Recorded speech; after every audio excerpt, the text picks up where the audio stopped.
வணக்கம். எல்லாரும் எப்படி இருக்கீங்க? வணக்கம். சாரி, எல்லாரும் எப்படி இருக்கீங்க? சாரி, கொஞ்சம் லேட் ஆயிடுச்சு.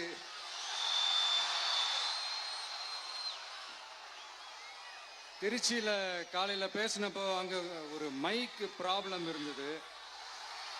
அதனால அங்க பேசினதுல ஒரு சில விஷயங்களை இங்க நான் திரும்ப ரிப்பீட் பண்றேன்.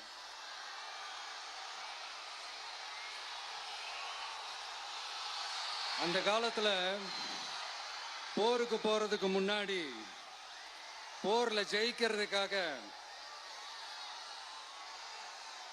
குலதெய்வம் கோயிலுக்கு போய் சாமியை கும்பிட்டு தான் போருக்கு போவாங்களாம். அந்த மாதிரி அடுத்த வருஷம் நடக்க போற ஜனநாயக போருக்கு தயாராகிறதுக்கு முன்னாடி நம்ம மக்களை அதாங்க உங்க எல்லாரையும் பார்த்துட்டு போலான்னு வந்திருக்கிறேன். இங்க என்ன பார்க்க வந்திருக்கிற என்னுடைய அம்மாக்கள், அக்கா தங்கைகள், அண்ணன் தம்பிகள், நண்பர்கள், நண்பிகள், உங்க எல்லாரையும் பார்க்கும்போது மனசுக்குள்ள ஒன்னே ஒண்ணுதான் தோணுது. உங்களோட இந்த அன்புக்காக எவ்வளவு பெரிய உயரத்தையும், எவ்வளவு பெரிய வருமானத்தையும், எவ்வளவு பெரிய வசதியையும் தூக்கி எறிஞ்சிட்டு வரலாங்க. உங்களோட இந்த அன்பை விட, இந்த பாசத்தை விட, உங்களை விட எனக்கு இந்த உலகத்துல வேற எதுவுமே பெருசா தெரியல. ஒரு சாதாரணமா இருந்த ஒரு விஜய இந்த உயரத்துல தூக்கி வச்சு கொண்டாடிக்கிட்டு இருக்கிறீங்க.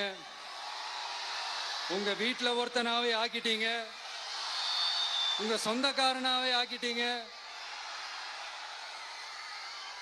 என்னங்க பெரிய பணம் வேணுங்கிற அளவுக்கு பார்த்தாச்சு. அரசியலுக்கு வந்துதான் நான் பணம் சம்பாதிக்கணுமா என்ன? அதுக்கு கொஞ்சம் கூட அவசியமே இல்லை. எனக்கு எல்லாத்தையும் எல்லாமும் கொடுத்த உங்களுக்காக உழைக்கிறத தவிர எனக்கு வேற எந்த எண்ணமும் எந்த வேலையும் இல்லை. விஜய், விஜய் அண்ணா, விஜய் தம்பி, விஜய் தம்பி, நம்ம விஜய், நம்ம விஜய்ன்னு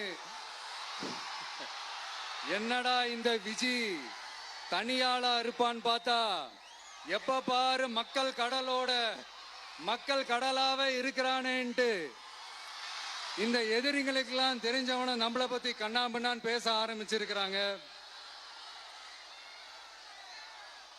அதாவது நான் மரியாதையா பேசினா கூட அதை தவறா எடுத்துக்கிறாங்கன்னா பாத்துக்கங்களேன். அதனால யார் என்ன சொன்னாலும் அறிஞர் அண்ணா அவர்கள் சொன்ன அந்த பஞ்சு தான், வாழ்க வசவாளர்கள் அப்படின்னு சொல்லிட்டு போயிட்டே இருக்க வேண்டியதுதான். நான் மதுரை மாநாட்டில் உங்க எல்லாரையும் நேர்ல சந்திக்க வரேன்னு சொல்லியிருந்தேன். அப்படி இன்னைக்கு உங்களுக்காக நம்மள மேலையும் கீழையும் ரொம்ப மோசமா ஆண்டுகிட்டு இருக்கிற பாசிச பாஜக அரசையும் பாய்சன் திமுக அரசையும்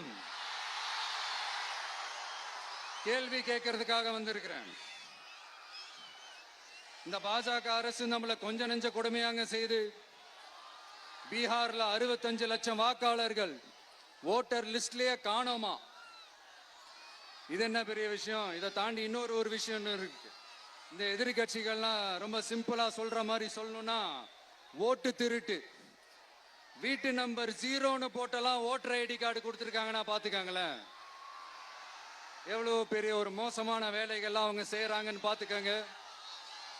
அடுத்து ஒன் நேஷன் ஒன் எலெக்ஷன், ஒரே நாடு ஒரே தேர்தல் 2029ல இவங்களோட ஆட்சி காலம் முடிய போகுதுன்றது எல்லாருக்குமே தெரிஞ்ச ஒரு விஷயம்தான். அதனால இந்த மாநில அரசுகள் எல்லாத்தையும் கலைச்சிட்டு எல்லாருக்கும் ஒட்டு மொத்தமா ஒரே நேரத்தில் தேர்தல் வைக்கிற ஒரு ஐடியா. அப்பதானே ஒரே நேரத்தில் இந்த தில்லு முள்ளு வேலைகள்லாம் ஈஸியா செய்ய முடியும். இதுக்கு பேர் என்னங்க? ஜனநாயக படுகொலை தானே. அடுத்து டீலிமிட்டேஷன், பார்லிமெண்ட் தொகுதிகள் மறுசீராய்வு. நம்ம சவுத் இந்தியாவை விட நார்த் இந்தியாவுக்கு அதிகமான பார்லிமெண்ட் தொகுதிகள் கிடைக்கிற மாதிரி ஒரு மோசடி வேலை ஒன்று செஞ்சுக்கிட்டு இருக்கிறாங்க. இதைத்தான் டிவிகே முதலையே எதிர்த்தோம், இப்பவும் எதிர்க்கிறோம், இனிமேலும் எதிர்ப்போம். அதனால இந்த SIR, one nation one election, delimitation, இதெல்லாம் எதிர்கட்சிகளை அழிக்கிறதுக்காக ரொம்ப ரொம்ப முக்கியமா நம்ம சவுத் இந்தியாவோட அந்த பவரை குறைக்கிறதுக்காக செய்யப்படுற ஒரு மோசடி வேலைகள். இது ஒட்டுமொத்த இந்தியாவுக்கும் பாஜக அரசு செய்யற ஒரு துரோகம். சரி, பாஜக அரசு தான் நமக்கு துரோகம் செய்யறாங்கன்னு பார்த்தா இங்க திமுக அரசு நம்மள நம்ப வச்சு ஏமாத்திக்கிட்டு இருக்கிறாங்க.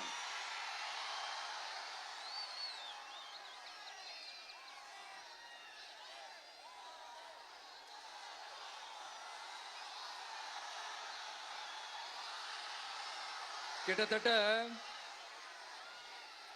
நானு நீங்க எல்லாருமா சேர்ந்து தான் இவங்க நல்லது செய்வாங்கன்னு நினைச்சு தேர்ந்தெடுத்தோம். ஆனா நீங்க பாத்தீங்கன்னா, thank you, I love you, thank you thank you thank you. நீங்க பாத்தீங்கன்னா ஒரு 505 தேர்தல் வாக்குறுதிகளை நமக்கு தமிழ்நாட்டு மக்களுக்கு கொடுத்தாங்க. அதுல எத்தனை வாக்குறுதிகளை இந்த திமுக கவர்மெண்ட் நிறைவேற்றிருக்கு? முக்காவாசி வாக்குறுதிகளை கூட நிறைவேற்றாம எல்லாத்தையும் நிறைவேற்றிட்டோம் இப்படி கொஞ்சம் கூட மனசாட்சியே இல்லாம இப்படி கதை விடுறீங்களே மைடியர். வேணாம் வேணாம் வேணாம் வேணாம். உங்களுக்கு தான் ஆசையா பாசமா கூப்பிட்டா பிடிக்க மாட்டேங்குது. இப்படி கதை விடுறீங்களே மைடியர் சிஎம் சார்.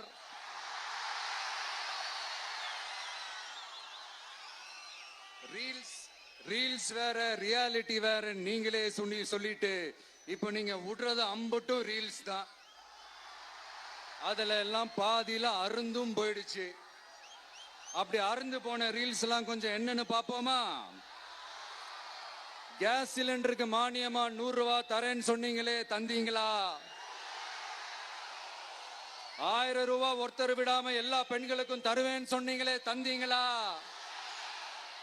டீசல் விலையில மீதி இருக்கிற 3 ரூபாய் குறைப்பேன்னு சொன்னீங்களே, குறைச்சிங்களா? நீட்டு தேர்வை ரத்து செய்வோம்னு சொன்னீங்களே, ரத்து செஞ்சீங்களா? கல்வி கடனை ரத்து செய்வோம்னு சொன்னீங்களே, ரத்து செஞ்சீங்களா? வருஷத்துக்கு 10 லட்சம் பட்டதாரிகளுக்கு வேலை தருவேன்னு சொன்ன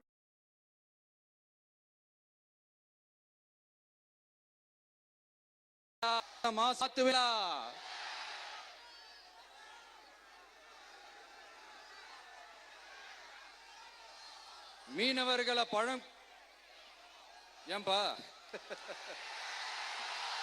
மீனவர்களை பழங்குடியின பட்டியல சேர்ப்போம்னு சொன்னீங்களே, சேர்த்தீங்களா? மீனவர்களுக்கு 2 லட்சம் வீடுகள் கட்டித்தரப்படும் சொன்னீங்களே, கட்டி தந்தீங்களா? அனைத்து மீனவ கிராமங்களிலும் மீன் உலர்த்தும் தளம் அமைக்கப்படும் சொன்னீங்களே, அமைச்சு கொடுத்தீங்களா? நெசவாளர்களுக்கு கூட்டுறவு சங்கத்துல கொடுக்கிற கடனுக்கு வட்டி 12% இருந்து 8% குறைக்கப்படும் சொன்னீங்களே, குறைச்சிங்களா? ஆட்டோ ஓட்டுறவங்களுக்கு சொந்த ஆட்டோ வாங்க 10,000 மானியம் வழங்குவோம்னு சொன்னீங்களே, வழங்குனீங்களா? அரசு ஊழியர்கள் ஆசிரியர்களுக்கு ஓல்டு பென்ஷன் ஸ்கீம் கொண்டு வருவேன்னு சொன்னீங்களே, கொண்டு வந்தீங்களா? பகுதி நேர ஆசிரியர்களுக்கு பணி நிரந்தரம்னு சொன்னீங்களே, செஞ்சீங்களா? சத்துணவு மற்றும் அங்கன்வாடி பணியாளர்களுக்கு அரசு பணி உறுதின்னு சொன்னீங்களே, செஞ்சீங்களா? முதியோர் உதவித்தொகை 1500 ரூபாய் தருவேன்னு சொன்னீங்களே, தந்தீங்களா? தமிழகத்தில் இருக்கும் வேலை வாய்ப்புகள்ல 75% தமிழர்களுக்கு சொன்னீங்களே, தந்தீங்களா? 3 லட்சத்தும் மேல் இருக்கிற காலி பணியிடங்கள் நிரப்பப்படும் சொன்னீங்களே, நிரப்புனீங்களா? தூய்மை பணியாளர்கள் பணி ஊதியம், ஓய்வூதியம் போன்ற கோரிக்கைகள் நிறைவேற்றப்படும் சொன்னீங்களே, நிறைவேற்றினீங்களா? மக்கள் நல பணியாளர்களாக 25,000 பெண்கள் நியமிக்கப்படுவார்கள் சொன்னீங்களே, நியமிச்சீங்களா? ரேஷன் கடையில மீண்டும் உளுந்து வழங்கப்படும் சொன்னீங்களே, கொடுத்தீங்களா? அனைத்து அரசு வேலை வாய்ப்புகளிலும் பெண்களுக்கு 40% முன்னுரிமை வழங்கப்படும் சொன்னீங்களே, கொடுத்தீங்களா? 35 வயதுக்கும் மேற்பட்ட திருமணமாகாத ஆதரவற்ற பெண்களுக்கு கல்வி தகுதிக்கு ஏற்ப அரசு வேலை வழங்கப்படும் சொன்னீங்களே, வழங்கினீங்களா?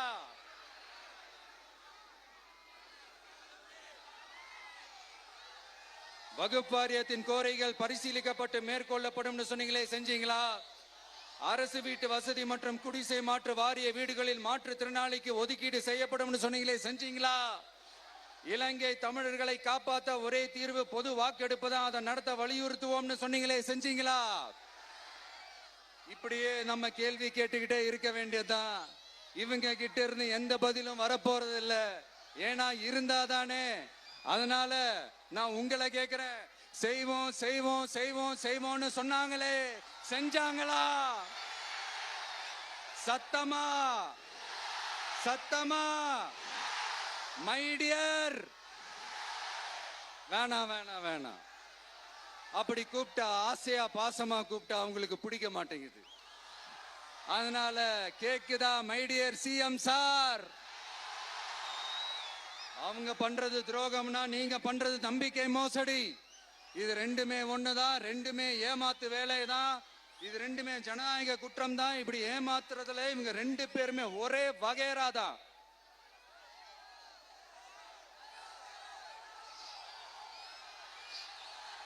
முந்தானேத்து வரைக்கும் ஒன்றிய பிரதமர், இப்ப இந்திய பிரதமர்.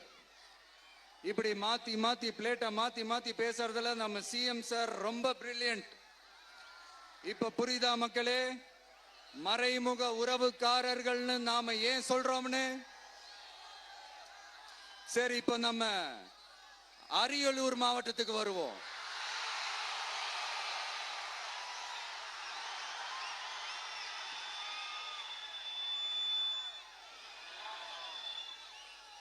தமிழகத்தோட வறட்சியான மாவட்டங்கள முதல் வரிசையில காலங்காலமா இருக்கிற மாவட்டம் தான் நம்ம அரியலூர் மாவட்டம். சிமெண்ட் உற்பத்தியும் முந்திரி உற்பத்தியும் நடக்குது, பட்டாசு தொழிலும் கொஞ்சம் நடக்குது. ஆனா இங்க இருக்கிற இந்த தொழிலையாவது மேம்படுத்தலாம்னு இந்த கவர்மெண்ட் ஏதாவது யோசிக்குதான்னு கேட்டா ஜீரோ தான். சிமெண்ட் ஆலைகளால ஏற்படுற மாசுபாட்டுல இருந்து மக்களை பாதுகாக்க என்ன நடவடிக்கை எடுக்கப்பட்டிருக்குன்னு தெரியல. யுனெஸ்கோவோட உலக மரபு சின்னமாக அறிவிக்கப்பட்ட கங்கை கொண்ட சோழபுரம் கோயிலை முறையாக பராமரிக்கணும். ஜெயங்கொண்டத்தில் ராஜேந்திர சோழனுக்கு மணிமண்டபம் அமைக்கலையே ஏன்?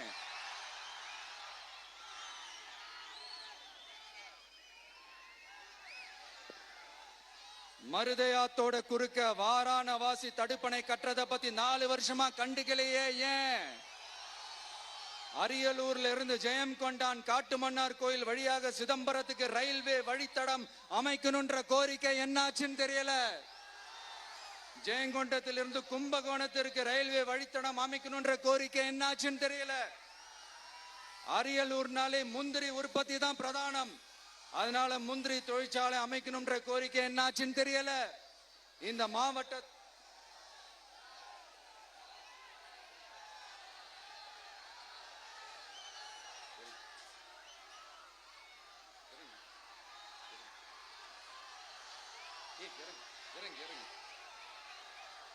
தம்பி இறங்கு, தம்பி இறங்கு, ப்ளீஸ் ப்ளீஸ் ப்ளீஸ் இறங்கு. சரி இறங்குப்பா ப்ளீஸ். அண்ணா அது சாஞ்சி போயிடுச்சுண்ணா, இறங்க சொல்லிருங்கண்ணா. விஜயண்ணா சாஞ்சி போச்சுண்ணா, அது இறங்க சொல்லிருங்கண்ணா.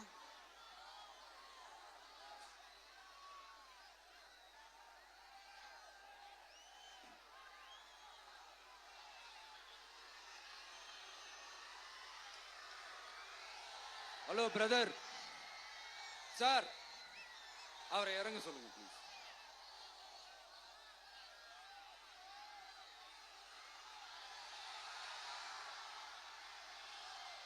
இந்த மாவட்டத்தை சேர்ந்தவர் போக்குவரத்து அமைச்சராக இருந்தும் போதுமான பேருந்து வசதி இல்லையே ஏன்? என்னடா இவன் வந்ததுல இருந்து கேள்வியா கேக்குறான், இவன் வந்தா என்ன செய்வான்னு கேக்குறீங்க அதானே? தீர்வை நோக்கி போறதும் தீர்வை காண்றதும் மட்டும்தான் நம்ம டிவிக்கோட லட்சியமே. நம்மளோட தேர்தல் அறிக்கையில இதுக்கான விளக்கத்தை ரொம்ப தெளிவா. ஆனா அதுக்கு முன்னாடி அதை செய்வோம் இதை செய்வோம் இந்த பொய்யான வாக்குறுதிகள்லாம் எப்பவுமே கொடுக்க மாட்டோம். எது நடைக்கு சாத்தியமோ எது உண்மையோ அதை மட்டும்தான் கொடுப்போம். ஆனா அட் த சேம் டைம்